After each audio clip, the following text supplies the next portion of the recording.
When Emily first mentioned Mr. Grayson, I didn't think much of it. Kids have imaginary friends, right?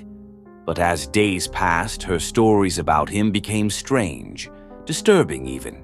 She'd say things like, "Mr. Grayson used to live here," or "He likes hiding in the shadows." One night, I overheard her talking to him in her room, her voice soft and whispery. I cracked the door open just enough to see her sitting cross-legged on the bed, facing the corner, her eyes wide as if she were listening intently. "What's he saying?" I asked, stepping into the room. She turned to me, her face serious. "Mr. Grayson says he used to have a family here," she whispered, "but they didn't like him very much." My skin prickled. "How do you know that, honey?" She shrugged as if it was obvious. "He told me. He says he was misunderstood. He did bad things, but it wasn't his fault. He said people made him do it." "Emily, honey, it's time to go to sleep," I stammered, unsettled. I brushed off my worry, telling myself she'd just heard something spooky from a story or a TV show, but still I found myself locking all the windows and doors that night, double-checking each one. The next day, I couldn't get Mr. Grayson out of my head. Out of curiosity and a bit of fear, I did some digging. After hours of scrolling, I finally found something. A news article from the 70s about a man named Charles Grayson who had lived in our neighborhood.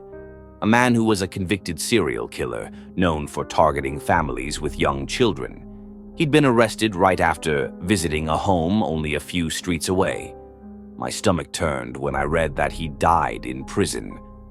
That night, as I put Emily to bed, she seemed unusually quiet. I kissed her forehead, brushing off the anxiety clawing at me. But just as I was about to leave her room, she grabbed my hand. "Mom," she whispered, her voice trembling. "Mr. Grayson says he doesn't want you here anymore. He only wants me." My heart stopped. "Emily, what are you talking about?"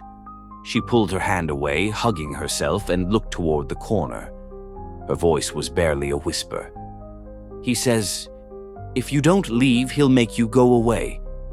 I glanced toward the dark corner, feeling a chill settle over the room.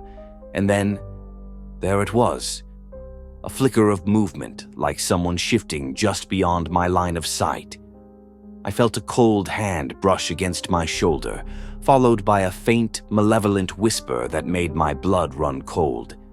"Get out. While you still can." I stumbled out of the room, locking Emily's door behind me as I tried to catch my breath. That night I slept with one eye open, waiting for the shadows to move.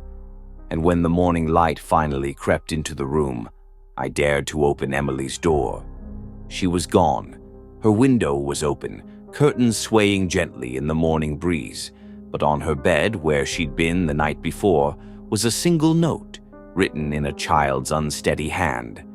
"Mom, Mr. Grayson says I'll be safe with him." I called her name, searching the house, the yard, and then the neighborhood, but Emily was nowhere to be found, and I knew I would never see her again.